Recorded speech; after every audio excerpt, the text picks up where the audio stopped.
Welcome back to Beauty Boss Millionaire. I'm your host, Felicia Fracassi, and today we're just going to go over some leadership skills, traits, and characteristics that you probably should have in business and things that I use every single day to make my business run smoothly. Because these are the things that make an effective leader. Effective leaders have the ability to communicate well, motivate their team, handle and delegate responsibilities, and even listen to feedback even if they don't like it. It's called constructive criticism, and sometimes your customer will give you these and you have to just take it all in and not get offended. I've seen people do this time and time again. And also just having that flexibility to solve problems even in a charged environment or in an ever-changing workplace. And even just looking at how to raise up the next leader in your company, these are some of the things that you're going to look for. Welcome back to the Beauty Boss Millionaire podcast with daily on-the-go episodes packed with testimonies and business tips to help you create financial freedom through entrepreneurship.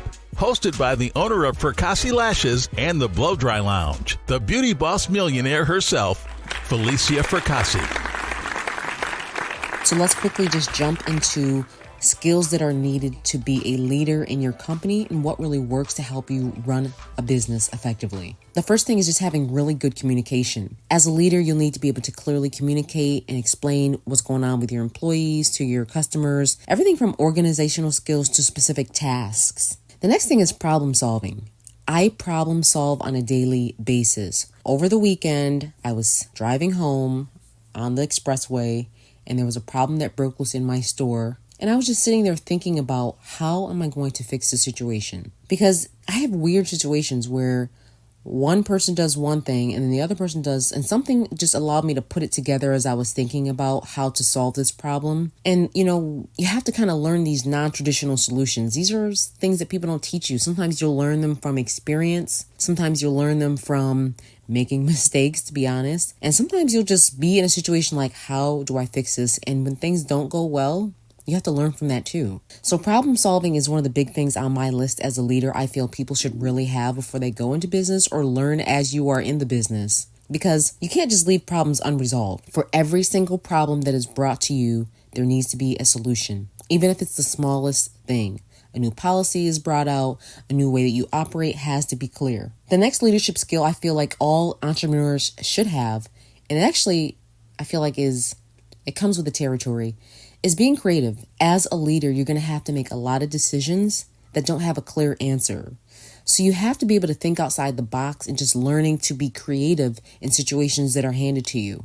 Like kind of being crafty, like you have to know these things. Like if something doesn't work out or it's not working out, for example, I'll just use this for example. I was at a women's expo yesterday and I had a table, I had a booth. It was really nice. It was really organized. People were coming up to the booth. But I noticed that they were not really understanding the product. I don't know if it's because the demographics of women that I was with, they were a little bit older. We have the magnetic lashes, which are called Magna Lash that I've created. And the young girls, they were just like, oh, yeah, I seen these on Instagram. And they were like, oh, yeah, give me 2 pairs, give me 3 pairs. People just wanted these magnetic lashes. But I noticed that the ladies that were over like 45, 50, they did not understand what the heck I was selling. And so within that 5 seconds, I was like, I literally had like 20 old ladies that were like, oh, now these didn't work. I tried these before. And I'm like, well, what lashes did you try before? And they were like, you put them ones on top and one under and you push them together. I said, oh, you're not talking about the same thing. This is magnetic eyeliner. And you just put the lash on the eyeliner. And they were like, oh, okay. And so I was kind of explaining it too, and some got it, still some didn't get it. Finally, I said, let me just get creative here. I opened up the package, drew a line, and all day I was taking off the lash, putting it on, taking it off, putting it on. Something small is an example in your company. And as soon as I did that, everybody bought them. I'm literally not joking. We sold out. We sold out within 1 hour of me just showing people and demonstrating what it does. So sometimes you might have to set up a demonstration. And honestly, our table wasn't even set up properly for that type of environment because it was just like a tell about your business type of thing. And they wanted us to bring business cards and this and that. And I really wasn't even trying to sell the magnetic lashes. I was trying to sell the product and the Botox and what we have because we have a store upstairs, but we were downstairs in the main area where like Starbucks is at, it's like a little hallway that had a bunch of vendors that we were asked to be at. So quickly I was able to get people upstairs after seeing, the product, and we spoke with them, and we literally made $3,000 that day just selling the product. So creativity really just pays for itself. The next thing that I think all leaders should have, especially if you're running your company, and I see a lot of people make this mistake when they are running a company, and even in a church organization, even in any type of business that you're in, sometimes the person at the top, which is you, can become almost cold and callous and really unthoughtful and just heartless. You need to have empathy. Empathy is the ability to understand and share the feelings of others. Something like this may seem so simple, but it's really hard for some people to grasp, especially if they have this I don't care attitude, get it done, which I understand. I've been there before where I felt like just get the job done. But I do understand when I need to use empathy in a situation. It helps you understand how your team feels about their workload, their environment, or their workplace, or even just the relationships that they're in. It just is a simple must-have if you're trying to run a team. And there's been times where I've had to use empathy in trying to help employees and trying to help my staff and trying to help my customer understand their experience, their frustrations too. And as a leader, you cannot ignore people's feelings, and you have to have empathy around their feelings. And I feel like empathy really goes along with just being able to put yourself in that person's shoes and really just understanding, even like, for example, our store gets really busy on some days, and some days we can handle it, and sometimes it's like a lot. And sometimes it does affect our performance because we know that we have busier days, so we try to put extra people on the floor. But it's still, all in all, it's more of a stressful day. So there's things that I've done and I've worked on the floor. When I hear that it's stressful, I get on the floor and I work with my team, and I actually help out, and I come in and I see what's going on so I can figure out how we can make this less stressful for the team. And that sometimes means eliminating, like, for example, we had to discharge a patient last week from our practice because the patient wanted, first of all, she wanted to abuse the staff. She wanted to abuse our lovely doctor. And I felt like that wasn't something I was going to stand for. And, our doctor is very nice. He's a very kind person. And she wanted more Botox than needed. And she just had Botox. And, we're all for making money, but we're not going to do things that we don't think is right. And the same thing goes for your business.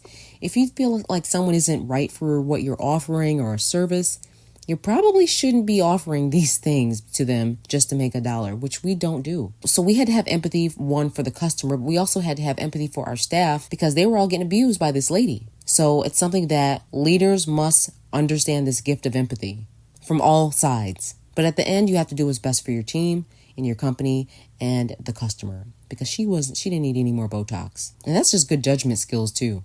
And the last thing that I really want to touch on before we wrap this up for the list of leadership skills must-haves is just really delegation. Delegation seems so simple, but there are people that do not know how to delegate. Making sense of a project or giving direction doesn't come naturally to everyone, but it's an integral part of leadership. Leaders should be able to delegate and say, hey, look, I'm going to take the first half, you take the second half. I'm going to handle this part of the project, you handle that part, so we can get it done quickly. And then you don't want to micromanage them. Let them feel accomplished. This isn't like, oh, this is my business, so you're going to do everything I say my way or the highway.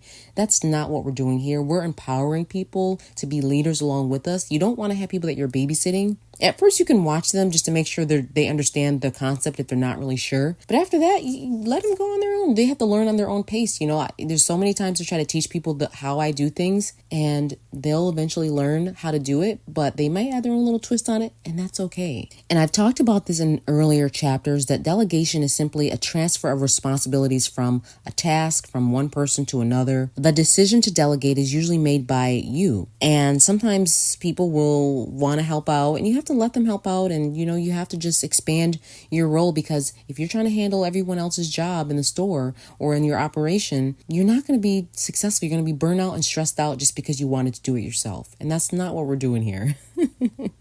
We're going to get more into more leadership skills that are needed to effectively run a business. Also, if these are really helpful, please review, rate, and share, or just send the link to someone who may need this. You're enjoying Beauty Boss Millionaire with Felicia Fracassi. That's it for today. Tune in tomorrow for the Beauty Boss Millionaire podcast. And don't forget to follow the Beauty Boss Millionaire, Felicia Fracassi, on Instagram, Facebook, and TikTok at Beauty Boss Millionaire.